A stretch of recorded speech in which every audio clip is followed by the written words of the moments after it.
எல்லாருக்கும் வணக்கம். இன்றைக்கி தமிழ் இலக்கண வகுப்பில் இன்றைக்கி பார்க்க வேண்டிய டாபிக் மூவிட பெயர்கள். மூவிட பெயர்கள் அப்படின்னா தன்மை, முன்னிலை, படர்க்கை அப்படின்னு சொல்லி கேள்விப்பட்டிருப்போம். ஏற்கனவே நம்ம இதை பற்றி ப்ரீவியஸ் வகுப்பையும் கொடுத்துருக்கோம். பார்க்காதவங்க பார்த்துக்கோங்க. சரி, இப்போ பாருங்கள், மூவிட பெயர்கள் அப்படின்னு சொல்லக்கூடிய இந்த தன்மை, முன்னிலை, படர்க்கையில் வரக்கூடிய இந்த நான், யான் இந்த மாதிரி நிறைய விஷயங்கள் நம்ம படிச்சிருப்போம். தன்மைனா தன்னை பற்றி பேசக்கூடியது, நான், யான் அப்படின்ட்டு. அதுவே முன்னிலை அப்படின்னா நமக்கு முன்னாடி இருக்கக்கூடியவங்க, அதாவது பேசுபவரை கேட்பவர். முன்னிலை பெயர்கள் அப்படின்னா முன்னிலையில் இருக்கக்கூடிய ஒரு நபர்னு வச்சுக்கோங்களேன். அவங்க நம்ம எப்படி சொல்லுவோம்? நீர், நீ வீர், நீ ஈர் அப்படின்னு சொல்லுவோம். அதே மாதிரி படற்கைனா தேர்ட் பர்சன்ஸ் நம்ம சொல்கிறோம். அவங்கள நம்ம என்னென்னு சொல்லுவோம்? தான், தாம், தாங்கள் இந்த மாதிரி நம்ம சொல்லுவோம். சரி, இதெல்லாம் ஓகே. இந்த 3 இடங்களில் வரக்கூடிய தன்மை, முன்னிலை, படற்கை இந்த வேற்றுமை உருபெயர்க்கும் பொழுது எவ்வாறு திரிந்து வருகிறது அப்படின்றத பற்றி படிக்கிறது தான் இந்த டாபிக். புரியுதுங்களா?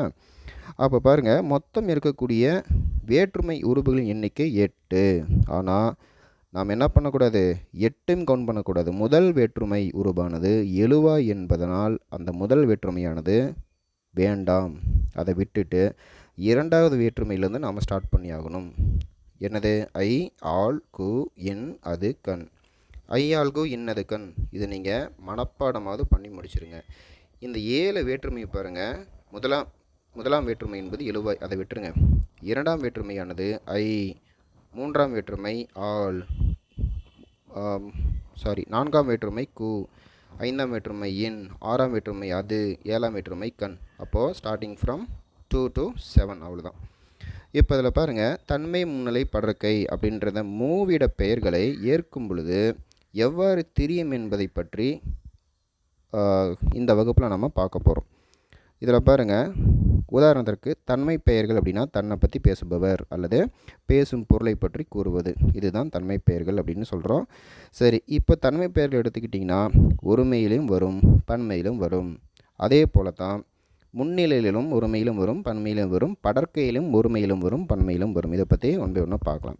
இப்போ தன்மை பெயர்கள் அப்படின்னா ஒருமையில் சொன்னால் எப்படி சொல்லுவோம்? நான், யான் அப்படின்னு சொல்லுவோம். அதுவே பன்மையில் சொன்னால் நாம், யாம் அப்படின்னு ப்ளூரலில் சொல்லுவோம். மேலே சிங்குலரில் சொல்லுவோம், கீழே ப்ளூரலில் சொல்லுவோம். இப்போ ஃபஸ்ட்டு இருக்கக்கூடிய யான், யான் என்னதுங்க? தன்மை ஒருமை பெயர்கள்.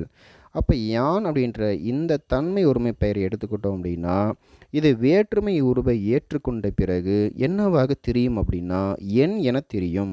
என்னவாக தெரியும்? எண் என தெரியும். பாருங்கள், உதாரணத்திற்கு யான் அப்படின்னு சொல்லி பார்க்கும் பொழுது 7 வேற்றுமையோடு சேர்த்து படிக்கும் பொழுது என்னவாக தெரியும்? யான் ஐயோடு சேரும் பொழுது, ஐ என்பது இரண்டாம் வேற்றுமை அல்லவா? இப்போ ஐயோடு சேரும் பொழுது என்னை, ஆள் என்னால், கு எனக்கு, இன் என்னின், அது என்னது, கண் என் கண்.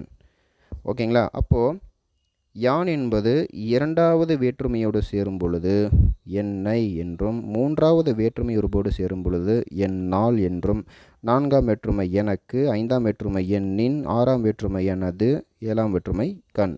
இவ்வாறு தான் முடியும்.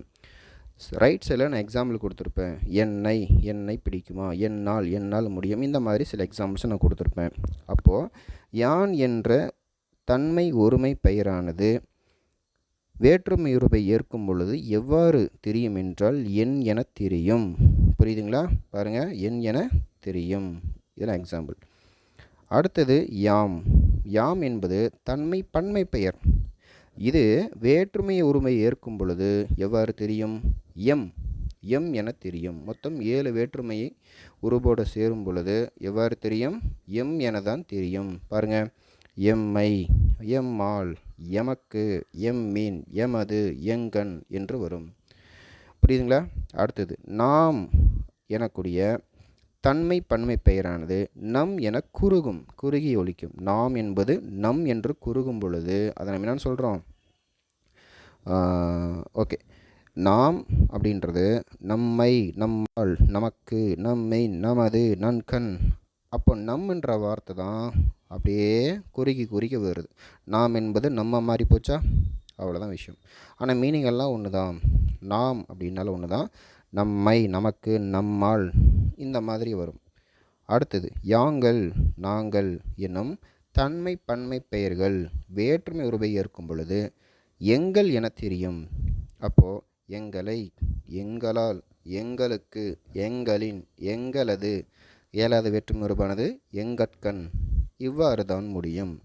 புரியுதுங்களா? ரொம்ப ஈஸியாக இருக்குல்ல? அப்போது யாங்கன் நாங்கன் எனும் தன்மை பன்மை பெயர்கள் வேற்றுமை உருவை ஏற்கும் பொழுது எவ்வாறு தெரியும்? எங்கள் என தெரியும். மொத்தம் 2லிருந்து 7 வேற்றுமை உருவுகள் கீழே கொடுத்துருக்கேன், பார்த்துக்கோங்க. அடுத்தது முன்னிலை பெயர்கள். இதில் நீ என்பது முன்னிலை உரிமை பெயர். ஆமாம், இதில் நீர், நீவீர், நீயேர், நீங்கள் இது எல்லாமே முன்னிலை பன்மை பெயர்கள். அப்போ நீ என்ற மரியாதை குறைவான ஒருமையானது மட்டும் முன்னிலை ஒருமை பெயர் என்று அழைக்கப்படுகிறது. இப்போது இந்த நீ என்ற ஒரே ஒரு வார்த்தை, ஒரே ஒரு எழுத்து எடுத்துக்கிட்டோம் அப்படின்னா, நீ என்னும் முன்னிலை ஒருமை பெயர் வேற்றுமை உருவை இருக்கும் பொழுது நின் என்று தெரியும் மற்றும் உன் எனவும் தெரியும். நீ அப்படின்றது நின், உன் என்று 2ஆக தெரியும். இப்போ நீ எடுத்துக்கிட்டோம், 7 வேற்றுமுறை உருவுகளோடு சேர்த்து படிக்கிறோம். ஐ நின்னை, உன்னை, ஆள் நின்னால் உன்னால், கு நினக்கு உனக்கு, இன் நின்னின் உன்னின், அது நினது உனது, கண் நின்கண் உன்கண். அப்போ இது வேற்றுமை உருவுடைய வரிசை எண். அப்போ 2வது வேற்றுமை ஐ, ஆள் என்பது 3ஆம் வேற்றுமை, கு என்பது 4ஆம் வேற்றுமை, இன் என்பது 5ஆம் வேற்றுமை, அது என்பது 6ஆம் வேற்றுமை, கண் என்பது 7ஆம் வேற்றுமை. அப்போது நீக்கு மட்டும் நின், உன் என்று 2ஆகவும் தெரியும். அதை பார்த்துக்கோங்க. அடுத்தது நீர் அப்படின்னு சொல்லக்கூடிய முன்னிலை பெயர் வேற்றுமை உருபெருக்கும் பொழுது, நீர் என்னும் முன்னிலை பெயர் வேற்றுமை உருபெருக்கும் பொழுது நும், உம் என தெரியும். இப்போ நும், உம் அப்படின்னு தெரியும். நும்மை, நும்மாள், நுமக்கு, நும்மின், நுமது, நும்கண், நும்மை, நும்மாள், நுமக்கு, நும்மின், நுமது, உம்கண் இந்த மாதிரி தெரியும். அடுத்தது நீங்கள் என்னும் முன்னிலை பன்மை பெயர் வேற்றுமை உருபெருக்கும் பொழுது நுங்கள், உங்கள் என்று மாறுபடும். பாருங்கள், நுங்களை, நுங்களால், நுங்களுக்கு, நுங்களின், நுங்களது, உங்களை, உங்களால், உங்களுக்கு, உங்களின், உங்களது இவ்வாறு தெரியும். அடுத்தது படற்கை பெயர்கள். படற்கையில் தான், தாம், தாங்கள் என்னும் படற்கை பெயர்கள் வேற்றுமை உருவை ஏற்கும் பொழுது கீழ்காணுமாறு தெரியும். எவ்வாறு? தான் என்னும் படற்கை உரிமை பெயரானது வேற்றுமை உருவை ஏற்கும் பொழுது தன் என மாறும். உதாரணத்திற்கு தான் அப்படின்றத ஐ தன்னை, ஆள் தன்னால், கு தனக்கு, இன் தன்னின், அது தனது, கண் தன்கண் இவ்வாறு தெரியும். தாம் என்னும் படற்கை பெயர்கள் தாம் என்னும் படற்கை பன்மை பெயர் தம் என தெரிந்து வேற்றுமை உருவேற்கும் பொழுது தம்மை, தம்மால், தமக்கு, தம்மின், தமது, தங்கள் இவ்வாறு தெரிந்து வரும். மொத்தம் 7 வேற்றுமை கொடுத்துருப்பேன். ஒரு சில இடங்களில் 6 வேற்றுமையோடு முடிஞ்சிடும். புரியுதுங்களா? அடுத்தது தாங்கள் அப்படின்ற படற்கையானது தங்கள் என தெரியும். தங்களை, தங்களால், தங்களுக்கு, தங்களின், தங்களது, தங்கள் தங்கன் இவ்வாறு முடியும். ஓகேங்களா? ஓகே, மேற்கொண்டு அடுத்த வகுப்பில் பார்ப்போம். நன்றி.